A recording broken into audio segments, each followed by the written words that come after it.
So hi everyone, Jessica here from Leiamoon again, and as you very well know by now, we are on a mission to empower the womb by making vaginal steaming easily accessible to women at home.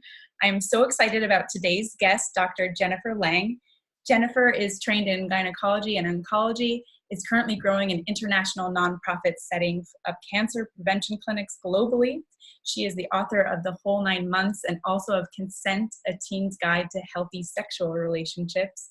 And she's founded a tech startup that addresses the sexual assault epidemic on college campuses. So very poignant, important stuff.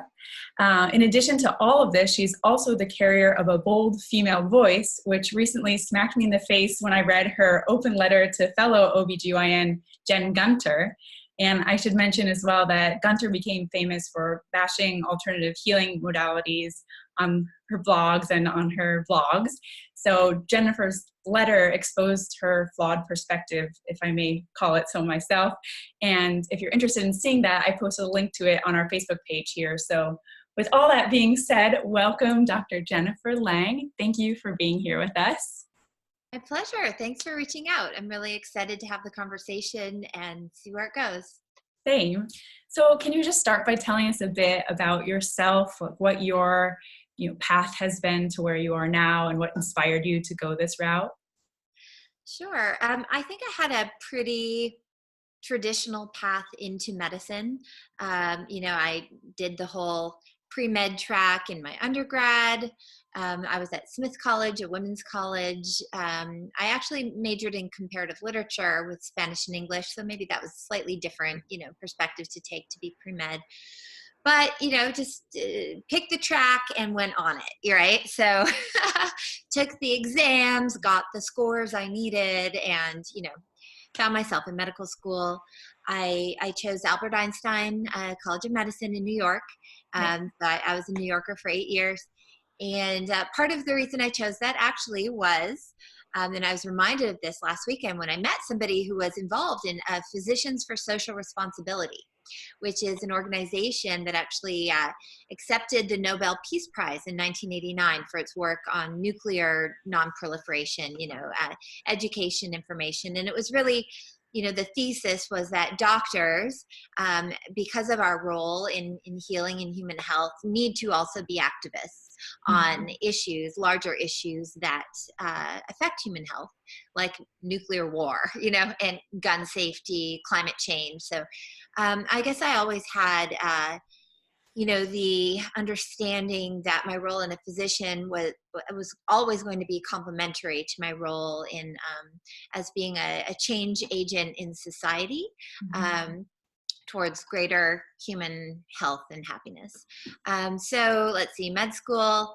In med school, I had the opportunity to work with a powerhouse woman in the field of gynecologic oncology. She was the first female president of the American Society of Clinical Oncology, and she had been past president of the Society of Gynecologic Oncology. And I was kind of blown away by just her and the practice of medicine in that field. So surgery, surgical subspecialty. And I think because of my history at a women's college, I was, particularly interested in women's health. So I found myself, wanting to go into gynecologic oncology, and the path there is through OBGYN.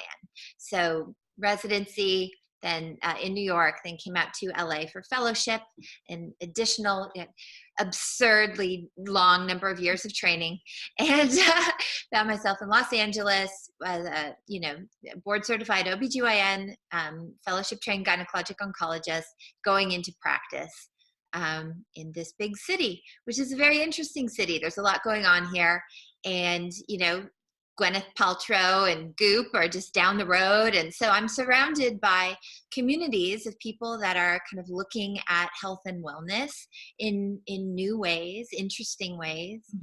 I don't know. I could talk about all these things. So I'll let you lead the conversation. That's my brief background. Yeah, no, it's really interesting. I mean, very interesting to hear about the activist aspect of being a doctor and kind of in a sense, kind of challenging the forward way of thinking, and at the same time being rooted in the history of medicine and understanding what has come before you to kind of have that as a stomping ground. Mm-hmm. And I think that's a tricky balance, I think, for a lot of healthcare providers to manage. And so, yeah, because I found you in this open letter to other gynecologists, Jen Gunter, who's kind of been known for having this like fierce voice as a gynecologist, but as you point out, maybe carrying a lot of the patriarchal value, well, I don't want to call them values, but just way of speaking to the population at large that sort of is counterintuitive to the message sometimes. And I know Yeah, that I that's sort of agree. what triggered you. Well, it really did, because to me, the way I find her to communicate is uh, as a bully. You know, I think she's a bully. I hate to say it, but that's how bullies talk. You know, they demean and diminish the person they're speaking to. They use words like stupid, uneducated, you know, crazy. Um, and ironically, that is how the patriarchy has spoken to women for a very long time. And so I find it very unfortunate when other women, particularly women who claim or even believe themselves to be coming from a feminist perspective, which I believe she does, you know, use that tone, those words, and that message to essentially talk down to women and to devalue their experience. So that's my visceral reaction, because you know, I have to say, like, the history of medicine, if it's been consistent in anything, it's using that power position, which I don't believe we should have one, but it's using that power position to do exactly those things, demean and diminish and disempower, unfortunately. I know, and really like with the patient, for example, if that's seen as the lower than or less than, and that's really the person that we're learning from to understand what their needs are and how to heal together, that already is like setting you up at a point where you're not learning anything from each other or not feeling empowered to really take care of yourself and your own body, which is what we want everyone to be able to do more autonomously anyway, just to help kind of lower the rates of disease, I imagine. Yeah. I always, you know, in my clinical practice, which I did, you know, close 5 years ago, we can get into why, lots of reasons why, but I always felt and saw myself as in service to the needs of my patients. Or, you know, I kind of like, I know some home birth midwives and who don't say the word, they don't use the word patient, they say client, because even changing that language is altering this understanding of a power imbalance in the relationship. And I believe our role as physicians should be to be of service, you know, to the highest needs of our clients or patients. Yeah. Yeah, and I guess under that same like mode of thinking, that as a doctor trained in Western medicine, do you think it's important to remain open to learning from other doctors or other healers even that might be from totally different traditions in terms of how they treat their clients or their communities? Well, honestly, it seems absurd to not Yeah. remain open. I mean, I personally went into medicine because I'm an intellectually curious person who wanted to understand about how the body works. But there is not just one understanding of how the body works. There are many different understandings. And it would be one thing if, you know, we really did have all the answers and everything we did worked perfectly with no side effects and no bad outcomes. That is far from the case. You know, so who are we to, you know, claim superiority in cases where, you know, many times we don't know. We don't have explanations. Our treatments, you know, are not effective, or they are so disturbing or toxic that they cause side effects that are unacceptable to the people we're trying to serve. You know, so I think humility. That's another thing that moved me viscerally with that letter, that, just like, have some humility, Yeah. please. That we have so much to learn. We are at the very beginning. I remember sitting in med school and one professor saying, 80% or 90% of what you learn during these 4 years, you're going to find within your career is wrong or false, So that was the right perspective to have. Like, this is our understanding now, but it is going to grow and change and emerge. And so, of course, we should stay open. Were there any incidents in your practice where you saw that, like how you treated someone at the beginning of your career as a clinical gynecologist shifted, or some treatment that you had you realized was actually no longer valid or healthy? Sure. I mean, I couldn't even begin to tell you the long list of drugs that we routinely prescribed, which have subsequently been shown to be unsafe in pregnancy, and that's just in, 15-year period. So imagine in another 20 years, 30 years, 50 years, what we're going to look back on the things that we did with full confidence. This is the standard of care. This is the gold standard practice, and like, oh my God, we gave somebody a drug that, causes heart defects or, skeletal malformations or, on and on and on, tendon ruptures. And that, it really is remarkable. So yes, humility with a capital H, please. And if there are alternative or complementary therapies that are out there that the patients, the clients claim that have helped them and are not, the risk of those things are minuscule, like, let it be.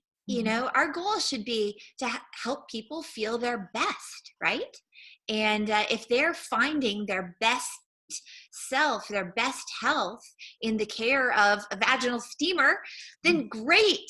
That's better than major pelvic surgery with iatrogenic, hospital-acquired infections or, anyway.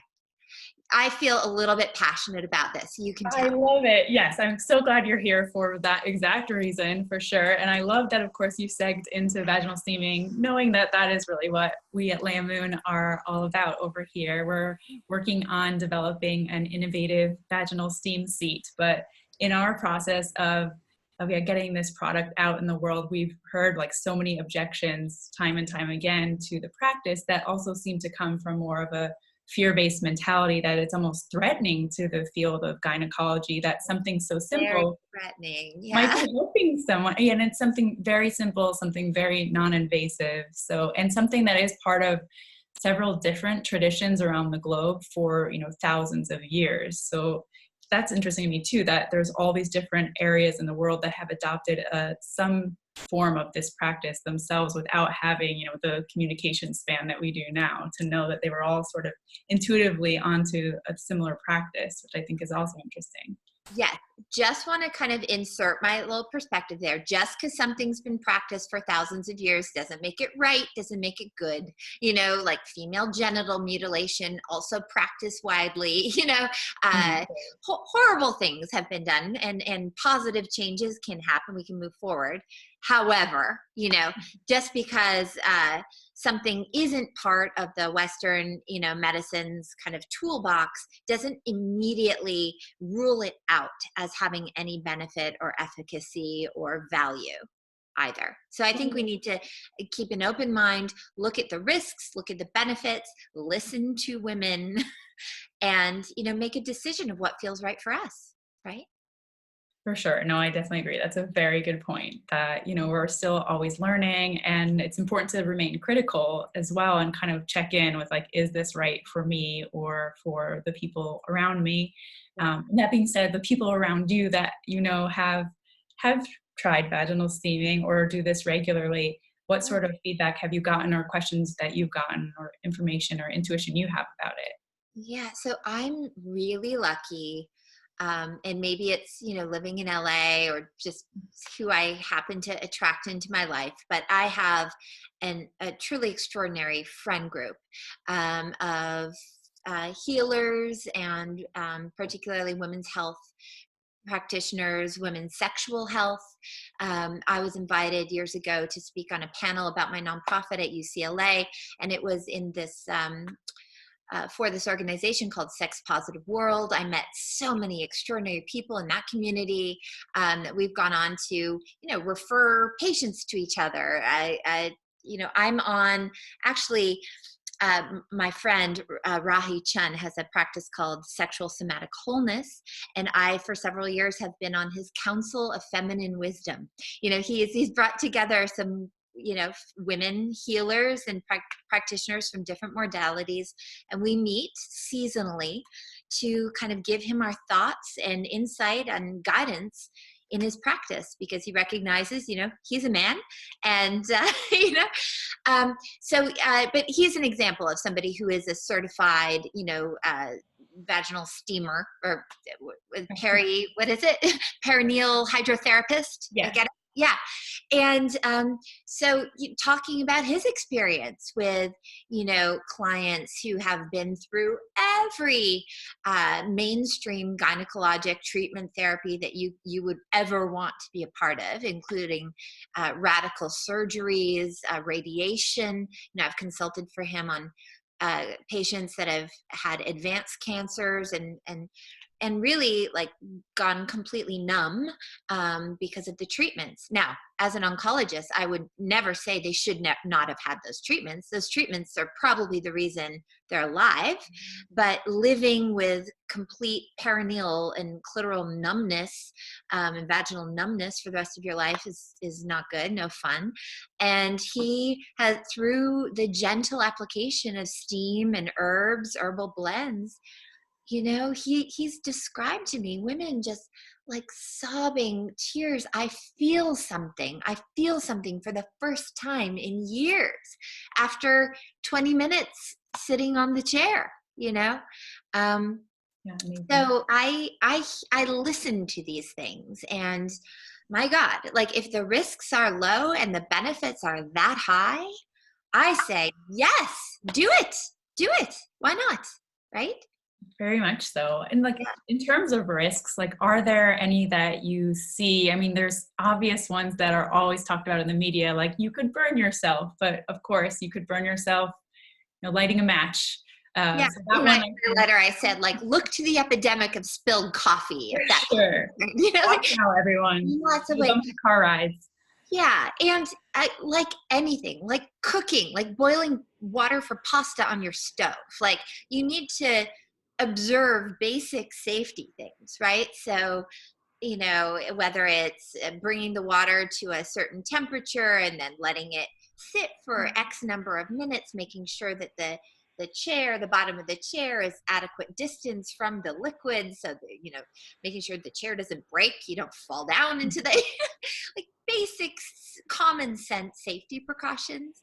But oh my God, in terms of risky things that we do in our lives, like there are far more things, including taking an aspirin or a Tylenol, that I think are riskier and actually lead to far more damage on a societal, national level than vaginal steaming. And then another risk I hear about too is just like understanding the bacterial microbiome of the vagina, and that steam or introducing heat or herbs could affect the microbiome. But my thoughts on that too is that like pretty much everything we do is affecting that biome every day. Like even, tampons or something really basic that people are putting near their vagina or in their vagina all the time. How about going swimming? How about taking a bath? How about going to, the spa down the road and getting into their mugwort tea soak? Like all of it affects us.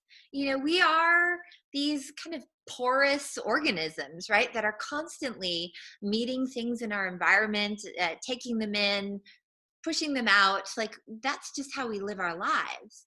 I mean, honestly, I'm not aware of any study that shows that the steam that comes actually enters the uterus. I don't know. I don't know how it works. You please explain to me, but no, or you don't even have to, because here's the thing. I trust that you, with your intention to be helpful with this practice, with your,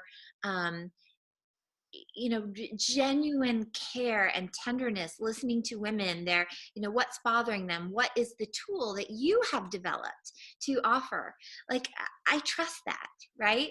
So I don't need, with my mechanistic reductionist brain that's been, drilled into me, like, we need to understand, like, is the steam actually entering the uterine cavity, or is it the herbal properties from the earth? I don't know, but I know that it's not going to be dangerous, Well, and I think something we could say, like on a physiological level, is even just bringing heat to that part of our body as a mucous membrane can help, cleanse, or remove excess matter. I mean, this is something we talk about in the practice a lot, that of course our vaginas are self-cleaning and do this on their own. But if you're feeling stuck, especially energetically, I do feel like there is a link there. If you're feeling constricted, your throat, like we have these sphincters that constrict or contract, that heat, or like especially aromatic steam, can really help release and relax those parts of our bodies.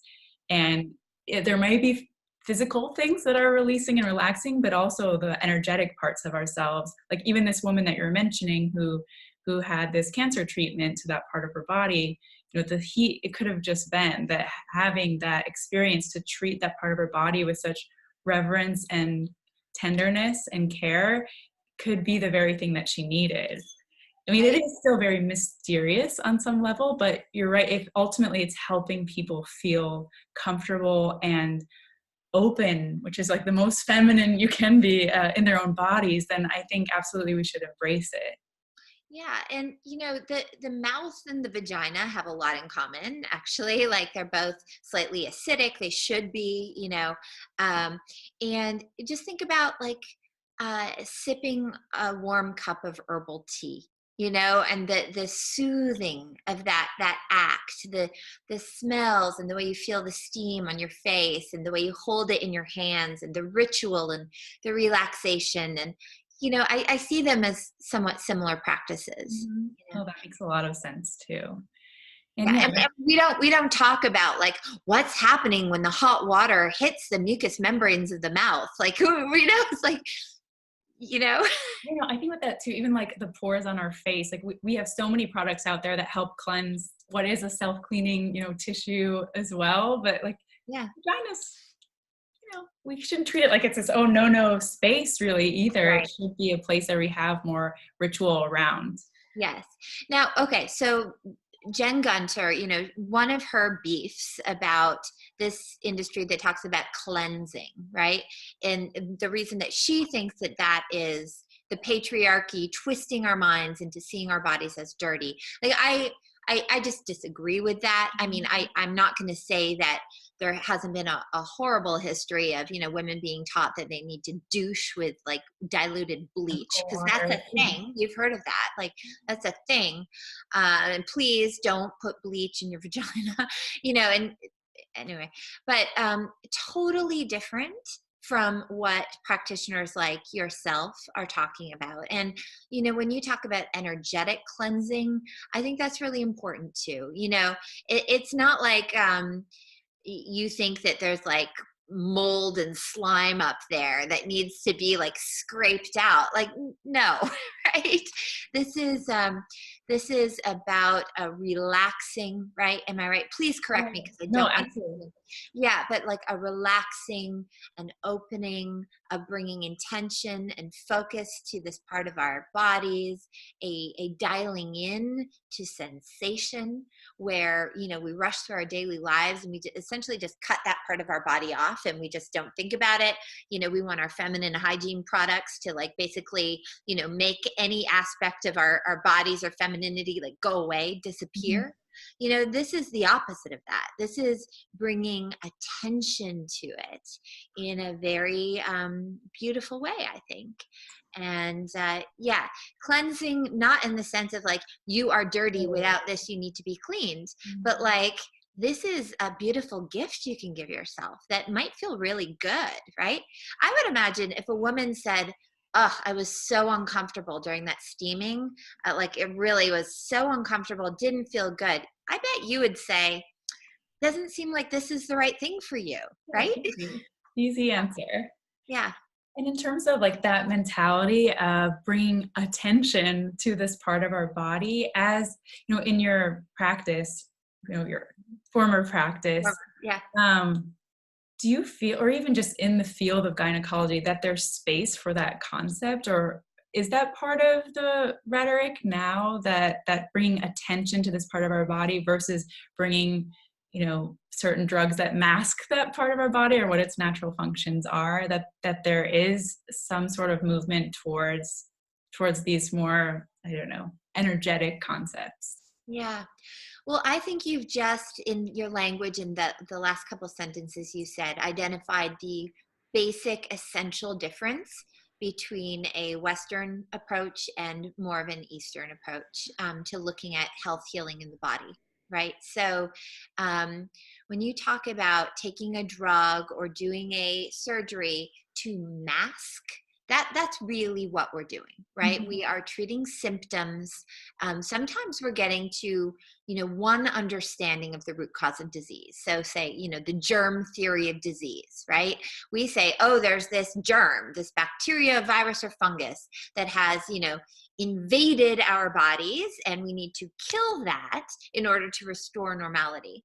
But even Western medicine is beginning to open up its concept of the incredibly rich interplay of hundreds of trillions of organisms that make up the entity that I call myself, right? Mm-hmm. That we are an ecosystem, that we are things that we think of as self are actually a plural we.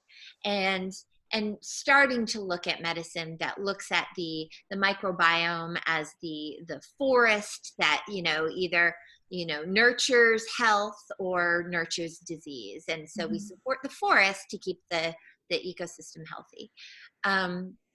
So we are starting very, very slowly to shift that mentality. But I'm straying because I could go on and on about this. I wish that more Western medical doctors could understand what Western medicine does very well and what it does not do well at all.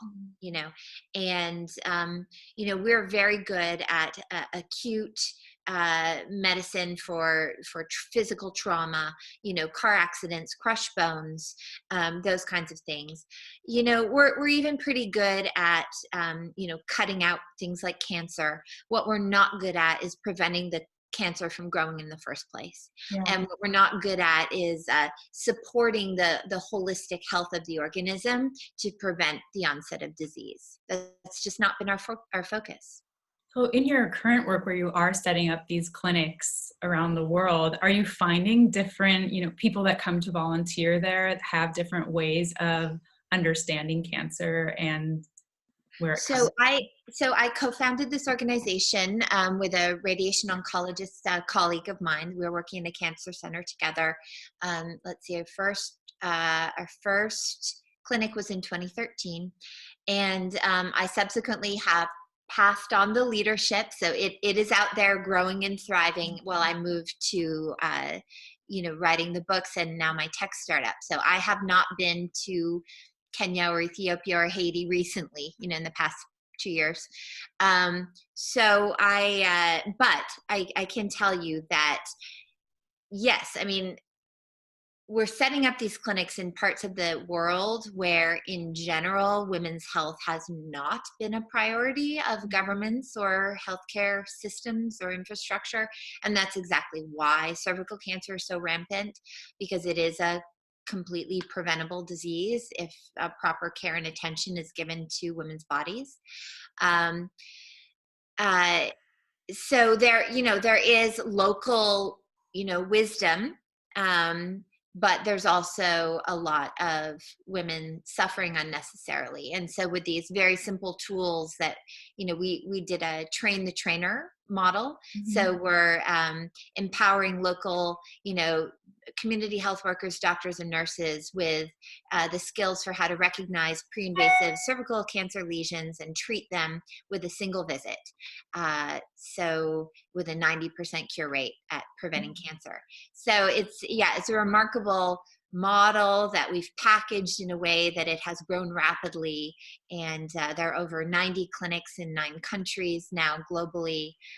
So it's doing wonderful things that I'm not directly involved with anymore. Well, what an awesome thing to have started. And especially too, from this voice of activism that you pair with your training. I think it's awesome to see all the projects that are like cannonballing out of you. So thank you for the work that you're doing in the world. And even though you describe your education as being, having the more linear path where you've chosen to study this thing and there are these hurdles you have to go through, I think it's really important to sort of allow that organic unfolding of how you can share your thoughts in the world and them not just being put in the box of like, now she's doctor. Because I think that's helpful even for what I'm working on in this vaginal steaming realm, to know that there are trained doctors out there that have the capacity to get kind of outside of that space, to be able to have these, cross, way of thinking dialogues together and share those with a greater audience, which is what we're doing here today. So yes. And I really resonate with that. And I also, it took me a while to kind of get to this understanding myself, that when I closed my practice, I did not stop being a doctor at all. In fact, I just shifted one way of, passing on the healing to other ways. And in fact, I kind of moved from a treatment based, treat the symptom, treat the disease based, to more of a preventative. So that's what the entire nonprofit is essentially saying. Look, women never need to get cervical cancer in the first place. Mm-hmm. Like, what are these simple things that anybody can do, by the way? And that's an important point. And actually, I was on a podcast last week talking about this. So I have a wonderful, brilliant friend here, Pamela Samuelson. She has a practice called Embody Work LA, and she runs these workshops called Take Back the Speculum. It is so brilliant. Okay, so she gets groups of women together in a yoga studio or living room or whatever, and everybody gets their own speculum, and they have a light source and they have a mirror, and they are taught to insert the speculum and find their own cervix, visualize their own cervix, and to me that was such well, first of all, I'd never seen my own cervix, so that was amazing. Blew my mind. I've seen thousands of cervixes. And come to LA. Yeah, you do. You do. Come stay with me. We'll have fun. Yeah. Yeah. So I'd never seen my own cervix, but what blew my mind even more than seeing my own cervix was seeing women who had never held a speculum before, competently, delicately, gently, comfortably, and expertly finding their own cervix within minutes of being taught how to do it. So the idea that, this tool or this knowledge, can exist only in the hands of, people with an MD after their name is just ridiculous. And women really benefit from understanding their own bodies, their own anatomies, and what feels right to them. So. Amazing. Yeah, I totally agree with that, and need to see my own cervix. I just gave birth to my daughter 2 months ago at home, and I feel like even that, just seeing video of that, I could really understand what an incredible part of our body that this is. But having a regular visual connection to that, regular practice around that would also be really helpful, especially for prevention of disease, when you can really spot and understand when something's off or wrong. Mm-hmm. Yeah, it's not an easy it's to look at. Very easy to do. I'll talk you through it one day. We could even do a Zoom conference. Perfect. That will be the next interview. No more our faces. Legs up. Uh-huh. So Jennifer, thank you for letting me pick your brain during this chat. I really appreciate your time and expertise and intelligence and bold, diverse voice in the world. It's really awesome to be connected and to be able to share more of what you're up to and hear all your thoughts on vaginal steaming, of course, too. Sure, my pleasure. Thanks so much for reaching out. Sure. I'll leave links as well for your books and any other information you want to share with me after this chat for our audience to click around into. And yeah, thanks again for everything, and we'll talk again soon. Sounds good.